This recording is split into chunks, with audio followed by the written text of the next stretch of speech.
Hello friends, आज हम Vikram Sarabhai space centre के टर्नर के क्वेश्चन पेपर को सॉल्व करते हैं जो हमारा 2/6/2019 को एग्ज़ाम हुआ था और ये टोटल 2 घंटे का एग्ज़ाम होता है। ठीक है, तो हम टर्नर के क्वेश्चन पेपर को सॉल्व करते हैं। अगर ये वीडियो अच्छा लगे तो इसे लाइक शेयर सब्सक्राइब करें, ओके, और अपने दोस्तों को भी शेयर करें। इस क्वेश्चन को हम सॉल्व करते हैं और अगर कोई भी क्वेश्चन में डाउट आए तो नीचे कमेंट सेक्शन में कमेंट करके पूछ सकते हैं। ठीक है, तो हम पहले क्वेश्चन पे चलते हैं। पहला क्वेश्चन है, बाय थ्रेड को खालिस्तान के माध्यम से उत्पन्न किया जाता है। टेप, सेकंड है डाई, थर्ड है लेथ मशीन, फोर्थ है ऑल ऑफ दी एबव। तो इस क्वेश्चन का राइट आंसर क्या होगा? ऑप्शन बी करेक्ट होगा। किसके द्वारा? डाई। और इंटरनल थ्रेड पूछता है तो हम किसके द्वारा उत्पन्न करते हैं? इंटरनल थ्रेड को टेप्स के द्वारा उत्पन्न करते हैं। ओके, टेप्स हमारे 3 हैंड टेप कितने टाइप के होते हैं? 3 टाइप के होते हैं। टेपर टेप, इंटरमीडिएट टेप और बॉटमिंग टेप। ठीक है, ये 3 टाइप के टेप होते हैं हमारे हैंड टेप में। नेक्स्ट क्वेश्चन पे चलते हैं। लेथ पर एक शंकु बर्तन को खालिस्तान द्वारा उत्पन्न किया जा सकता है। ठीक है, फार्म टूल मेथड के द्वारा उत्पन्न किया जा सकता है टेपर टर्निंग को। ठीक है, कंपाउंड स्लाइड मेथड द्वारा, टेल स्टॉक ऑफसेट के द्वारा, या फिर ऑल ऑफ दी एबव। तो इस क्वेश्चन का राइट आंसर क्या हो जाएगा हमारा? सेकंड क्वेश्चन का राइट आंसर होगा ऑप्शन डी करेक्ट होगा। ओके, उपरोक्त सभी। नेक्स्ट क्वेश्चन पे चलते हैं। आपको चित्र में देख के बताना है कि ये किसको शो करता है। ओके, इस उपकरण को पहचानना है। फर्स्ट ऑप्शन है रेडियस गेज, सेकंड है थ्रेड पिच गेज, और थर्ड है फिलर गेज, फोर्थ है उपरोक्त में से कोई नहीं। ठीक है, तो इस क्वेश्चन का राइट आंसर क्या हो जाएगा? ऑप्शन सी करेक्ट होगा। क्या है ये? Filler gauge. ठीक है, और फिलर गेज का यूज हम कहाँ करते हैं? 2 पार्ट्स के बीच के गैप को चेक करने के लिए हम किसका यूज करते हैं? फिलर गेज का यूज करते हैं। ओके, 2 पार्ट्स के बीच के गैप चेक करने के लिए हम किसका यूज करते हैं? फिलर गेज का प्रयोग करते हैं। ओके, नेक्स्ट क्वेश्चन पे चलते हैं। आरंभिक छिद्र प्रवेदन का मतलब है। ठीक है, पहला ऑप्शन है पायलट द्वारा, यानी होल ड्रिलिंग बाय आ पायलट। सेकंड है एक बड़े प्रवेदन को मार्ग निर्देशित करने के लिए पदार्थ में प्रवेदित छोटा छिद्र। ठीक है, थर्ड ऑप्शन है drilling done by a machine, machine द्वारा प्रवेदन। और फोर्थ ऑप्शन है निरंतर प्रवेदन द्वारा अनेक छिद्रण। ठीक है, तो इस क्वेश्चन का राइट आंसर क्या हो जाएगा? पायलट होल ड्रिलिंग का मतलब क्या होता है? एक बड़े प्रवेदन को मार्गदर्शित यानी कि गाइड करने के लिए और प्रवेदित छिद्र को एक पदार्थ में प्रवेदित छोटा छिद्र। तो इस क्वेश्चन का राइट आंसर क्या हो जाएगा? ऑप्शन बी करेक्ट होगा। ओके, नेक्स्ट क्वेश्चन पे चलते हैं। 5 नंबर का क्वेश्चन है, प्रवेदन ड्रिफ्ट को डैश डैश डैश के लिए प्रयुक्त करते हैं। ठीक है, ड्रिफ्ट के लिए प्रवेदन स्थल पर आरेखण करने के लिए, यानी ड्रिल को लोकेट करने के लिए। सेकंड है मशीन तुर्क पर एक चक को लगाने के लिए, मतलब चक को स्पिंडल में फिट करने के लिए। सेकंड है कार्य से एक टूटे हुए प्रवेदन को हटाने के लिए, यानी कि ब्रोकन ड्रिल को रिमूव करने के लिए।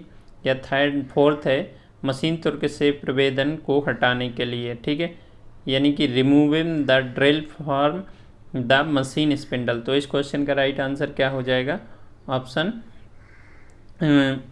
मतलब मशीन तुर्क से प्रवेदन को हटाने के लिए, यानी कि ऑप्शन डी करेक्ट होगा। ओके, नेक्स्ट क्वेश्चन पे चलते हैं। 1 मिलीमीटर किस के समान होता है? 1000 माइक्रोन होते हैं, 100 माइक्रोन होते हैं, 10 माइक्रोन होते हैं, या फिर 10,000 माइक्रोन होते हैं।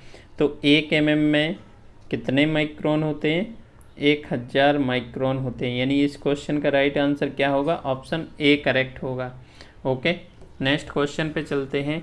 सूक्ष्म मापी में ताला डिबरी यानी लॉक नट किसके लिए दिया जाता है? ठीक है, तो जो हम माइक्रोमीटर है उसमें जो लॉक नट रहता है, माइक्रोमीटर में लॉक नट दिया जाता है। ये क्यों दिया जाता है? ठीक है, पहला ऑप्शन है तुर्क की गति को नियंत्रित करने के लिए। सेकंड ऑप्शन है वर्क पीस के ऊपर सेट करने के बाद पाठ्यांक को अभिबंधित करने के लिए, यानी lock the reading after setting, यानी रीडिंग को सेट करने के बाद उसे लॉक करने के लिए। थर्ड है वर्क पीस को ठीक ठाक मापने के लिए। और फोर्थ है प्रयुक्त न करने की स्थिति में सूक्ष्म मापी को ताला बंद रखने के लिए। तो इस क्वेश्चन का राइट आंसर क्या हो जाएगा कि वर्क पीस की रीडिंग लेने के बाद उसे लॉक करने के लिए, यानी कि ऑप्शन बी करेक्ट होगा। ओके, नेक्स्ट क्वेश्चन पे चलते हैं। टेपर रिंग गेज का यूज किसके लिए करते हैं? ठीक है, हमें टेपर रिंग गेज का यूज बताना है, किसके लिए करते हैं। बाहरी टेपर चेक करने के लिए, इंटरनल टेपर के लिए, बाहरी और आंतरिक टेपर के लिए, उपरोक्त में से कोई नहीं। ठीक है, तो जो टेपर रिंग गेज होता है ना, इसका यूज हम कहाँ करते हैं? बाहरी टेपर को चेक करने के लिए। ठीक है, और बाहरी व्यास चेक करने के लिए रिंग गेज का यूज करते हैं। ठीक है, बाहरी थ्रेड को चेक करने के लिए हम टेपर रिंग गेज का यूज करते हैं। ओके, नेक्स्ट क्वेश्चन पे चलते हैं। इसके बाद नेक्स्ट क्वेश्चन है हमारे पास, आपको ड्राइंग में दिखाया गया इंस्ट्रूमेंट को पहचानना है कि ये कौन सा इंस्ट्रूमेंट है। पहला है वर्नियर कैलिपर है, सेकंड है आउटसाइड माइक्रोमीटर, थर्ड है डेप्थ माइक्रोमीटर और फोर्थ है डायल टेस्ट इंडिकेटर। ठीक है, तो ये कौन सा है? Depth micrometer. Okay, next question पे चलते हैं। 10 नंबर का क्वेश्चन है, लेफ्ट हैंड थ्रेड मीन्स। ठीक है, बोल्ट को दक्षिणावर्त घुमाने पे आगे बढ़ती, यानी कि बोल्ट को अगर हम क्लॉकवाइज डायरेक्शन में घुमाएंगे तो आगे बढ़ेगी। ठीक है, सेकंड ऑप्शन है बोल्ट को वामावर्त घुमाने पर आगे बढ़ेगी, यानी कि बोल्ट को यदि हम एंटी क्लॉकवाइज घुमाएंगे तो आगे बढ़ेगी। ठीक है, सेकंड है, थर्ड है बोल्ट को केवल बाएं हाथ से ही दृढ़ीकृत करना है, यानी लेफ्ट हैंड ओनली। और डी है उपरोक्त में से कोई नहीं। तो इस क्वेश्चन का राइट आंसर क्या होगा? ऑप्शन बी करेक्ट होगा। ओके, नेक्स्ट क्वेश्चन पे चलते हैं। 3 बहुआरंभी चूड़ी वाले M8x1 बोल्ट की लीड कितनी होगी? ठीक है, तो कितनी हो जाएगी? 1 mm, 2 mm, 3 mm और 4 mm। ठीक है, तो 3 बहुआरंभी चूड़ी है तो इसकी लीड कितनी होगी? 3 mm होगी। ओके, नेक्स्ट क्वेश्चन पे चलते हैं। उत्तम तार आकार वह है जिसे चूड़ी खांचे में जब रखा जाए तो वह अपने संपर्क में आएगी। ठीक है, minor diameter, major diameter, pitch diameter और थ्रो ऑफ द थ्रेड, यानी थ्रेड की टोंट्री। ठीक है, तो इस क्वेश्चन का राइट आंसर क्या हो जाएगा? पिच डायमीटर, यानी कि ऑप्शन सी करेक्ट होगा। ठीक है, नेक्स्ट क्वेश्चन पे चलते हैं। प्रवेदन में भरण की दर किस पर निर्भर करती है? यानी rate of the feed in drilling depth on. ठीक है, फिनिश रिक्वायर्ड पे, टाइप्स ऑफ ड्रिल मटेरियल पे, या फिर मटेरियल टू बी ड्रिल्ड पर, या उपरोक्त सभी। तो इस क्वेश्चन का राइट आंसर क्या होगा? आंसर डी करेक्ट होगा, सभी पर निर्भर करती है। ठीक है, ड्रिल की जाने वाली धातु पर भी निर्भर करती है, आवश्यक फिनिश पे भी निर्भर करती है, पदार्थ की धातु पर भी निर्भर करती है, यानी कि इस क्वेश्चन का राइट आंसर क्या होगा? ऑप्शन डी करेक्ट होगा। नेक्स्ट क्वेश्चन पे चलते हैं। अगर प्रवेदन अध्यारोपित हो सकता है तो अगर डैश डैश डैश प्रवेदन अतितापित हो सकता है तो क्या होगा? ठीक है, कूलिंग इज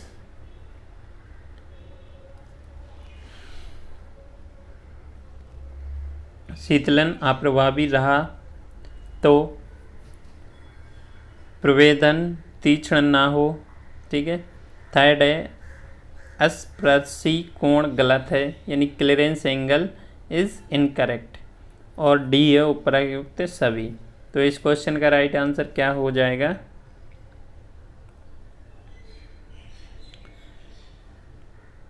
तुम्हारा शीतलन का सही ना होना और प्रवेदन तीक्ष्ण ना होना। ठीक है, तो इस क्वेश्चन का राइट आंसर क्या हो जाएगा? ऑप्शन डी करेक्ट होगा। ओके, नेक्स्ट क्वेश्चन पे चलते हैं। 10 2x - 3 बराबर, तो इधर x की वैल्यू निकालेंगे तो x की वैल्यू हमारी कितनी आ जाएगी? ये इधर जाएगा तो x 2x बराबर, तो x बराबर क्या हो जाएगा? √3/2। ठीक है, तो इसकी वैल्यू कितनी निकल के आएगी? 30 डिग्री। नेक्स्ट क्वेश्चन पे चलते हैं। नर्लिंग प्रचालन के संबंध में निम्नलिखित में से कौन सा कथन सही नहीं है? ठीक है, नर्लिंग में हमें ये बताना है कि कौन सा कथन सही नहीं है।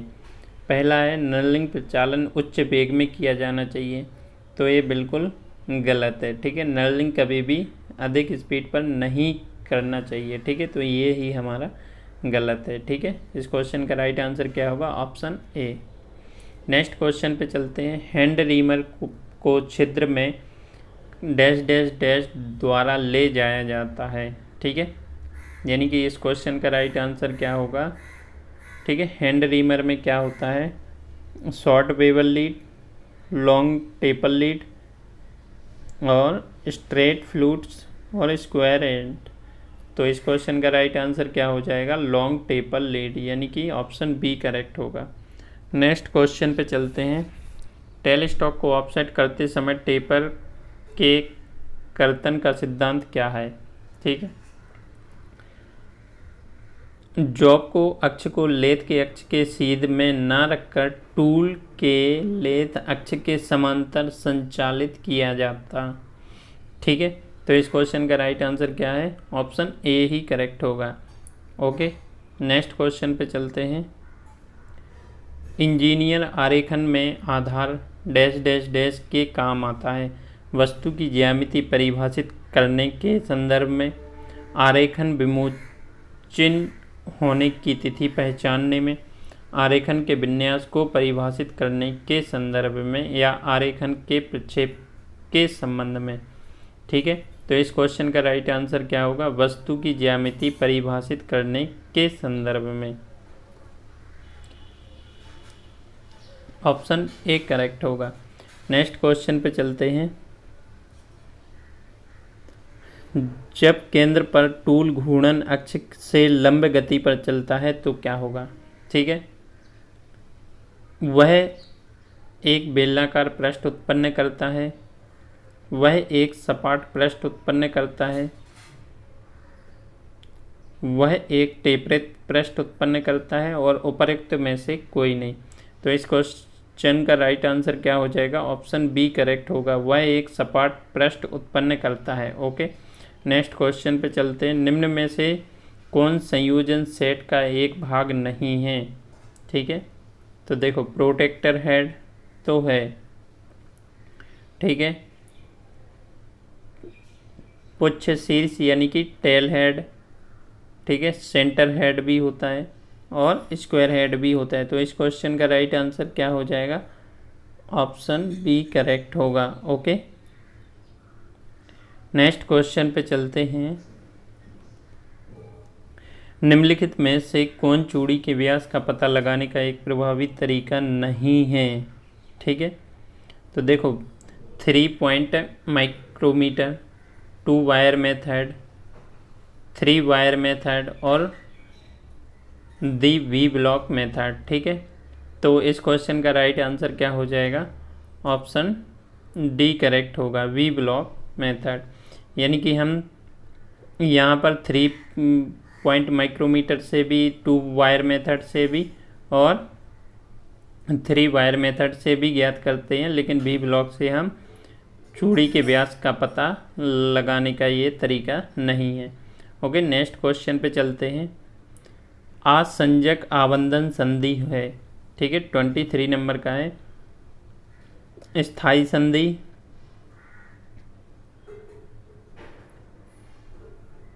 अपने संधि, अस्थायी संधि यानी टेम्परेरी जॉइंट, और आसंजक आबंधन के माध्यम से सभी प्रकार की संधि प्राप्त की जा सकती हैं। तो 23 का ऑप्शन क्या हो जाएगा, ए करेक्ट होगा, स्थायी संधि।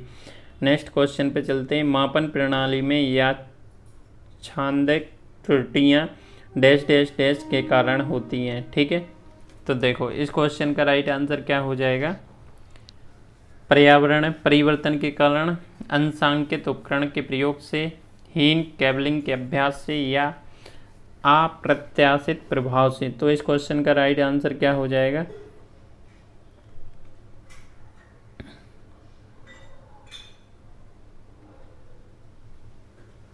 ऑप्शन डी करेक्ट होगा। ठीक है, नेक्स्ट क्वेश्चन पे चलते हैं। नेक्स्ट क्वेश्चन है 25 नंबर का क्वेश्चन है। शॉक रेजिस्टिंग स्टील शुड है, यानी प्रघात प्रतिरोधक इस्पात में डैश डैश होना चाहिए। ठीक है, क्या होना चाहिए, हाई हार्डनेस होना चाहिए, हाई टफनेस होना चाहिए, हाई टेंसाइल स्ट्रेंथ होना चाहिए, या लो वियर रेजिस्टेंस होना चाहिए। तो इस क्वेश्चन का राइट आंसर क्या होगा, ऑप्शन बी करेक्ट होगा। क्या होना चाहिए, हाई टफनेस होना चाहिए। नेक्स्ट क्वेश्चन पे चलते हैं। नेक्स्ट क्वेश्चन है, सोल्डरिंग में अभिभावक प्रयुक्त करने का उद्देश्य है। ठीक है, सोल्डर धातु को तरल बढ़ाना, खराब संधि में दरों को भरना, अधिशोधन सोल्डर को धो डालना, और ऑक्साइड अभिरूपण को रोकना। ठीक है, तो सोल्डरिंग का मेन पर्पस क्या है, ऑक्साइड अभिरूपण को रोकना है, यानी कि ऑप्शन डी करेक्ट होगा। नेक्स्ट क्वेश्चन पे चलते हैं। 27 नंबर का क्वेश्चन है, कीवे कटिंग के लिए प्रयुक्त छेनी होती है। ठीक है, flat chisel, round nose chisel, cap chisel, या डायमंड पॉइंट चीजल। ठीक है, तो इस क्वेश्चन का राइट आंसर क्या होगा, ऑप्शन सी करेक्ट होगा। क्या, कैप चीजल। कैप चीजल का दूसरा नाम क्या है, क्रॉस कट चीजल। ठीक है, क्रॉस कट चीजल। ओके, इसके बाद और फ्लैट चीजल का यूज हम कहाँ करते हैं, फ्लैट सरफेस के लिए। और राउंड नोज चीजल का यूज हम कहाँ करते हैं, ऑयल ग्रूव के लिए। डायमंड पॉइंट चीजल का यूज हम कहाँ करते हैं, वी आकार के ग्रूप में या तीक्ष्ण कोने के लिए। ठीक है, और कीवे के लिए हम किसका यूज करते हैं, cap chisel. Okay, next question पे चलते हैं। Spot facing is the operation of. ठीक है, छिद्र को बड़ा करने के लिए करते हैं स्पॉट फेसिंग। छिद्र के भित्ति पटल का मशीनन के लिए। थर्ड है, छिद्र के चारों ओर भित्ति पटल का सपाट मशीनन के लिए या आंतरिक चूड़ी के लिए। तो इस क्वेश्चन का राइट आंसर क्या हो जाएगा, ऑप्शन सी करेक्ट होगा। छिद्र के चारों ओर भित्ति पटल का सपाट करने के लिए हम क्या करते हैं, स्पॉट फेसिंग करते हैं। ओके, नेक्स्ट क्वेश्चन पे चलते हैं। प्लग गेज में गो पार्श्व का व्यास किसके समान होता है, कार्य के वास्तविक आकार के समान होता है, कार्य के मूल आकार के समान होता है, कार्य का न्यूनतम आकार के समान होता है, या कार्य के अधिकतम आकार के समान होता है। ठीक है, तो इस क्वेश्चन का राइट आंसर क्या होगा, गो साइज। ठीक है, प्लग गेज में जो गो साइड होता है वो कार्य के न्यूनतम आकार के समान होता है, और जो नो गो साइज होता है वो क्या होता है, मैक्सिमम साइज के समान होता है। ओके, नेक्स्ट क्वेश्चन पे चलते हैं। 30 नंबर का क्वेश्चन है, डिबरी यानी नट के नीचे स्प्रिंग वाशर को किसके लिए प्रयुक्त किया जाता है। ठीक है, पहला ऑप्शन है कंपन के कारण डिबरी के ढीला होने से रोकने के लिए। ठीक है, तो हमारा फर्स्ट ऑप्शन करेक्ट है, कंपन के कारण ढीला होने से रोकने के लिए हम किसका यूज करते हैं, स्प्रिंग वाशर का यूज करते हैं। ठीक है, स्प्रिंग वाशर का यूज करते हैं। ठीक है, नेक्स्ट क्वेश्चन पे चलते हैं। 31 नंबर का क्वेश्चन है, सर्वाधिक पृष्ठीय गेज को निम्नलिखित भागों में से कौन सा एक भाग आधार कोर की बगल में समांतर रेखा आरेखित करने में सहायता प्रदान करता है। Fine adjusting screw, guide pin, V groove, rocker arm. ठीक है, तो इस क्वेश्चन का राइट आंसर क्या हो जाएगा, गाइड पिन। ठीक है, ऑप्शन बी करेक्ट होगा। नेक्स्ट क्वेश्चन पे चलते हैं। 32 नंबर का क्वेश्चन है, इस्पात में कार्बन अंश के वृद्धि के परिणाम स्वरूप क्या होता है? हार्डनेस में वृद्धि होगी, आघात वर्धनीयता में वृद्धि होगी, तन्यता में वृद्धि होगी, या प्रयुक्त में से कोई नहीं। तो इस क्वेश्चन का राइट आंसर क्या होगा? यदि हम कार्बन की परसेंटेज मात्रा बढ़ाएंगे तो उसकी हार्डनेस में क्या होगी? वृद्धि। और हार्डनेस में जब वृद्धि होती है तो ब्रिटलनेस में क्या होती है? कमी होती है। ओके, नेक्स्ट क्वेश्चन है, आपको अवकलन 2x dx का मान बताना है तो क्या हो जाएगा? ठीक है, जब इसको हम सॉल्व करेंगे तो ये कितना हो जाता है, इसकी पावर ये आगे आके तो क्या हो जाएगा? 3 हो जाएगा। ठीक है, इस क्वेश्चन का राइट आंसर क्या हो जाएगा? ऑप्शन डी करेक्ट होगा। इसको हम जब निकालते हैं तो 2x dx upon dx upon dt, इसको सॉल्व करते हैं। नेक्स्ट क्वेश्चन है, लेथ पर निम्नलिखित में से कौन सा प्रचालन किया जाता है? स्पिनिंग करते हैं, ड्राइंग करते हैं, क्वाइनिंग कहते हैं, या फिर स्वेजिंग। ठीक है, तो इस क्वेश्चन का राइट आंसर क्या हो जाएगा? हम लेथ पर निम्न में से कौन सा प्रचालन किया जाता है? तो स्पिनिंग यानी कि कटाई। ठीक है, यानी ऑप्शन ए करेक्ट होगा। नेक्स्ट क्वेश्चन है, ज्यावार का आकार उसके किसके द्वारा निर्देशित किया जाता है? ठीक है, बेट के अनुसार, दो रोलर के केंद्र के बीच की दूरी से, ठीक है, या कुल लंबाई से, रोलर के साइज से। तो इस क्वेश्चन का राइट आंसर क्या होगा? ऑप्शन बी करेक्ट होगा। नेक्स्ट क्वेश्चन है, माप विज्ञान अनुभाग में मापन तापमान केल्विन में गेजों की संख्या है। ठीक है, तो इस क्वेश्चन का राइट आंसर क्या होगा? 293.15। नेक्स्ट क्वेश्चन पे चलते हैं, निम्नलिखित शब्दों में किस शब्द का वेल्डिंग से कोई संबंध नहीं है? ठीक है, तो इस क्वेश्चन का राइट आंसर क्या हो जाएगा? बॉन्डिंग। ठीक है, फ्यूजन का है, बेंड का है और पेनिट्रेशन का भी है, लेकिन बॉन्डिंग का नहीं है। ठीक है, नेक्स्ट क्वेश्चन है, slip gauge are assembly wire. ठीक है, उसे हम क्या कहते हैं? रिंगिंग कहते हैं, निपीड़न कहते हैं, घन ताड़न कहते हैं, या बंधक कहते हैं। ठीक है, तो इस क्वेश्चन का यूज मेन क्या है आंसर? ठीक है, उसे हम क्या कहते हैं? स्लिप गेज को जब हम असेंबल करते हैं तो उसे हम क्या कहते हैं? रिंगिंग कहते हैं।